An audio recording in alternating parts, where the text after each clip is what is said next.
Welcome to the second lesson in the course Cooperative Individualism, the Third Way to the Just Society. This lesson is titled Challenging Hierarchy.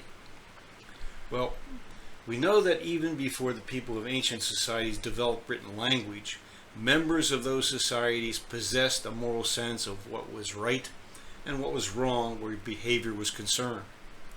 They also thought deeply about societal organization.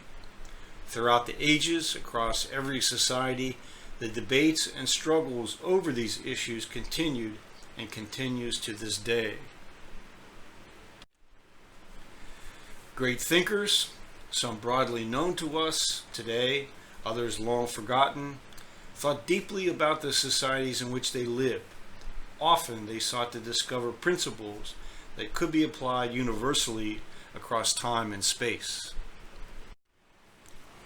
Ancient peoples all embraced the existence of powerful gods who to a greater or lesser degree control the natural world and, by extension, human behavior. The limited written record that survives from ancient China confirms the already entrenched nature of hierarchy that appears whenever groups settle rather than migrate with the seasons or follow animal migrations. Ruling elites claimed inheritance of their positions from ancestors believed to be living in the heavens and guiding the affairs of the living. Power came to those who claimed to be the intermediaries, communicating to the living the directives of the gods. In his penetrating analysis of Chinese thought, first published in 1953, historian Herle Creel concluded that even under these conditions, principles of justness were present, even though not fully observed or enforced. He wrote, "Heaven rejected rulers because, among other crimes, they did not treat the people well. The result was to establish in theory the principle that the rulers existed for the sake of the people rather than the reverse, and that they held their powers only in trust, a kind of stewardship, subject to revocation if they did not use them well." At the beginning, this was little more than a theory, and a theory born of the necessities of propaganda, but no matter. The theory existed, and in time it would come to be very important.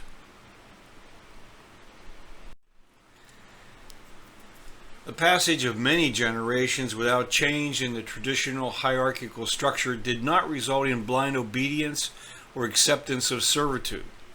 Civilizations experienced uprisings and the written expression of dissent by those who found guidance in their innate moral sense of right and wrong. Fortresses were needed to protect those in power from peasant uprisings as well as from external attack. Moreover, conflict between ruling elites and the rise and fall of empires only marginally changed the dependency of people on agrarian arrangements. For nearly everyone, existence was relatively short and brutal. The relationship between the ruled and the rulers was dictated to a large extent by the distributional control of what could be produced. In his book Power and Privilege, A Theory of Social Stratification, sociologist Gerhard Linsky described the desperate conditions that existed in most agrarian societies.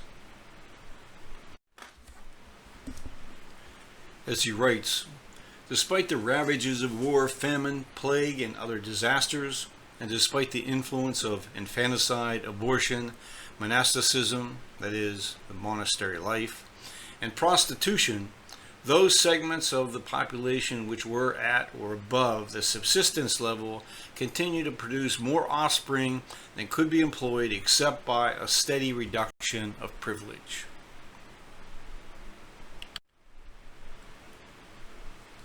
Thus, barring an effective method of controlling fertility, which no agrarian society ever discovered, there seems to have been no alternative to the existence of a class of expendables, as harsh as such a statement may sound to modern ears. The most that could have been achieved, had the elite permitted it, was the temporary elimination of this class for the short time it would take population growth to eliminate the economic surplus. And here, in his introduction to the concept of the economic surplus, Lenski raises the issue of distributive justice where the wealth of a society is concerned. He adds a critical observation that would bring a smile to Machiavelli. One other point should be made in defense of the rulers and governing classes of agrarian societies. Though clearly these persons exploited the common people, nevertheless, they did perform one useful function.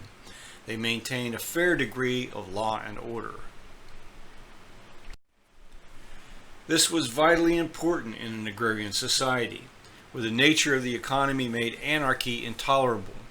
A single crop failure for any reason could mean death for thousands, and 2 successive failures, disaster.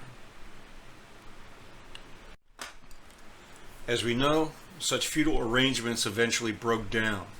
Following the return of European armies from the Crusades, there occurred a gradual privatization of land control and the demand for cash payment of ground rents rather than a portion of what was harvested. Peasants assumed the risks of a poor harvest or low prices in the markets. The further enclosure of the commons by the world's monarchies and their aristocratic allies set the stage for deepening class hatreds, uprisings, and struggles for political and economic power. A major step in support of landed privilege occurred in 1215, when King John of England was forced to sign the Magna Carta, limiting his powers by law over the land barons. This was not, as some believe, a step toward popular government. Rather, the land barons no longer would hold their lands in trust subject to feudal obligations to those who lived on and worked the land. Deeded ownership of land would become the norm, with land bought and sold as any other form of property, or leased subject to whatever ground rent the market would yield. The centuries that followed were dominated by almost continuous wars of territorial conquest, of shifting alliances, and the gradual formation of the modern nation-state. Aristocratic elites employed mercenary armies to fight one another in these conflicts, the victors absorbing conquered territory and subjecting new populations to their cultural norms, institutional arrangements, and method of state support. These centuries of conflict and conquest were also accompanied by a transnational resurrection of intellectual curiosity. The ancient writings of Greek and Roman philosophers, historians, mathematicians, and natural scientists became widely available. The insights they provided stimulated the modern era of objective investigation. The world of ideas opened to men such as Leonardo da Vinci, who late in life commented on the human condition of the early 16th century. Creatures shall be seen upon the earth who will always be fighting one with another, with very great losses and frequent deaths on either side. These shall set no bounds to their malice, and when they have crammed themselves with food, it shall gratify their desire to deal out death, affliction, labors, terrors, and banishment to every living thing. There shall be nothing remaining on the earth or under the earth or in the waters that shall not be pursued and molested and destroyed, and that which is in one country taken away to another. Another Italian, Niccolo Machiavelli, lived at a time of frequent wars between the princes of southern Europe and the deprivations they imposed on those they ruled. Machiavelli's place in history was cemented by what was essentially a handbook for tyrants, titled The Prince, published in 1513. In the world he knew, there were no societies organized based on the principles of cooperative individualism. How we live is so different from how we ought to live, that he who studies what ought to be done rather than what is done will learn the way to his downfall rather than to his preservation. Machiavelli's perspective served a political world not yet characterized by the great migration of settlers and adventurers to distant lands. By the time of John Locke's birth in 1632, the competition between sovereign states for control over trade routes and the riches to be obtained was already intense. At the same time, the emergence of a global economy stimulated the growth of the merchant class and pressures to eliminate the entrenched privileges of the rentier ruling elite. The age of reason had arrived. Exiled in Holland for 6 years, John Locke penned his great work on political theory, 2 treatises of government, published upon his return to England when Protestants came to power in 1688. Locke's contribution to the emergence of cooperative individualism was to justify the monarchy of William III on the consent of the people. William, he declared, had freed the people of England from tyranny and secured their natural right to liberty. In terms of distributive justice, Locke stated the case for a labor and capital goods theory of property. Whatsoever then man removes out of the state that nature hath provided, and left it in, he hath mixed his labor with, and joined to it something that is his own, and thereby makes it his property. Locke makes several critical observations about the right of all persons to an equal opportunity to exploit nature. He writes, God, who hath given the world to men in common, hath also given them reason to make use of it to the best advantage of life and convenience. The earth and all that is therein is given to men for the support and comfort of their being. And though all the fruits it naturally produces and beasts it feeds belong to mankind in common, as they are produced by the spontaneous hand of nature, and nobody has originally a private dominion exclusive of the rest of mankind in any of them, as they are thus in their natural state. Yet being given for the use of men, there must of necessity be a means to appropriate them some way or other before they can be of any use or at all beneficial to any particular man. Locke's words were ignored but not forgotten. They would be restated by later generations of activist reformers in their struggles on behalf of cooperative individualism. Perhaps the first real steps attempting to break the hold of entrenched privilege occurred in the mid-18th century of France, with the appointment of Anne Robert Jacques Turgot as the nation's Controller General. Turgot understood the lessons of history more than most. In reflections on the formation and distribution of wealth, he stated what others were fearful of bringing to light. But the land begins to people, and to be cleared more and more. The best lands are in process of time fully occupied. There remains only for those who come last nothing but barren land, rejected by the first occupants. But at last every spot has found a master, and those who cannot gain a property therein have no other resource but to exchange the labor of their hands in some of the employments of the stipendiary class for the excess of commodities possessed by the cultivating proprietor. Turgot's mastery of political economy brought him to conclude that the economic rent of land rightfully belonged to all and should be the sole source of revenue to support the state, to pay the cost of public goods and services. As he wrote, having decided that direct taxation of landed property is the only form of taxation conforming to our principles, it is necessary to establish, firstly, on what part of the product of landed property it should be levied, and then how it can be distributed and collected. I have already said that only the owner of real property is liable to contribute to taxation. A first ground for this is that he alone has a stake in the preservation of an abiding social order. Turgot was a member of that French school of political economists known as physiocrats.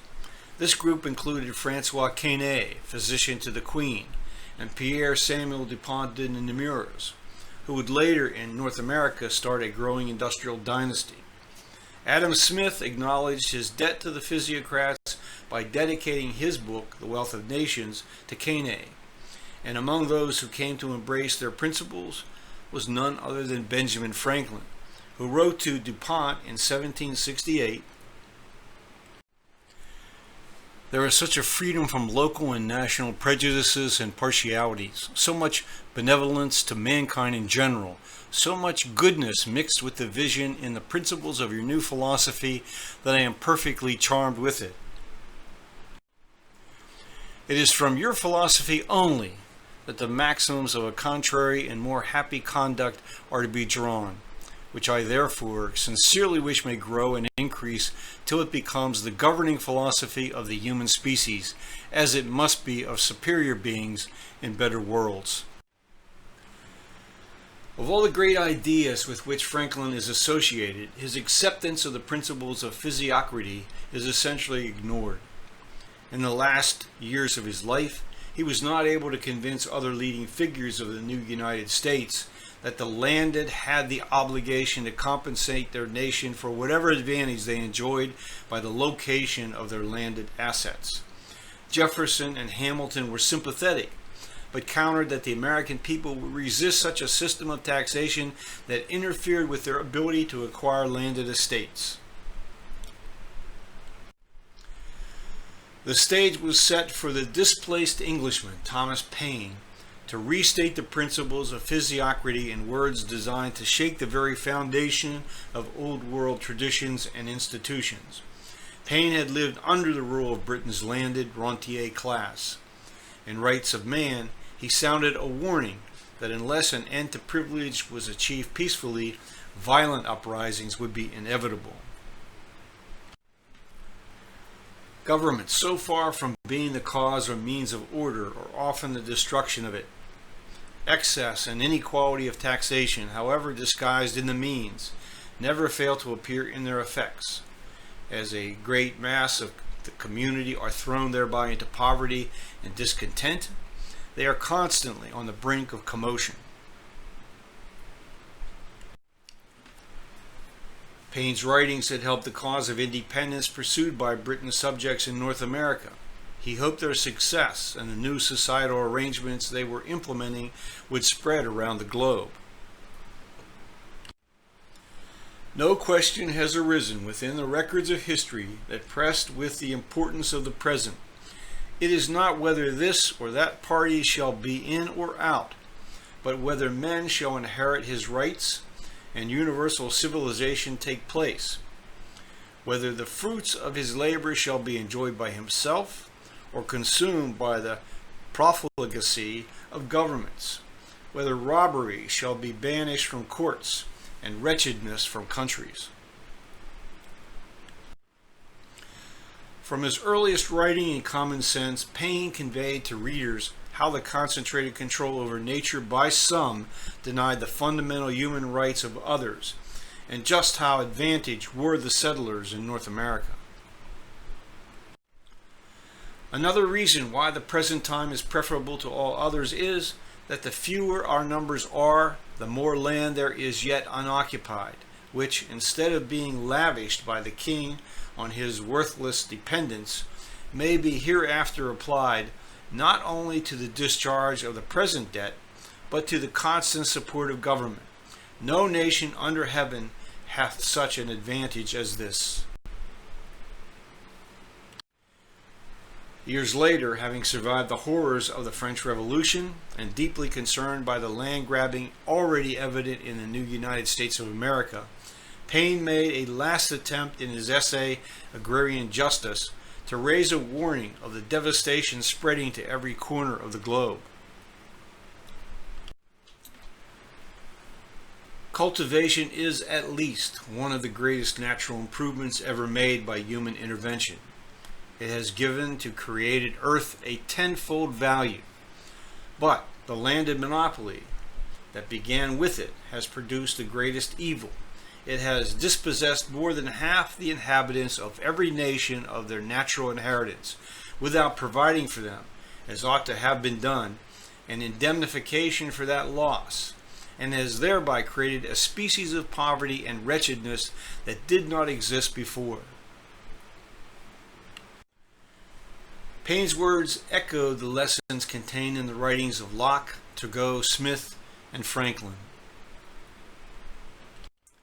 He goes on to write, "It is a position not to be controverted that the earth in its natural uncultivated state was and ever would have continued to be the common property of the human race. In that state, every man would have been born to property.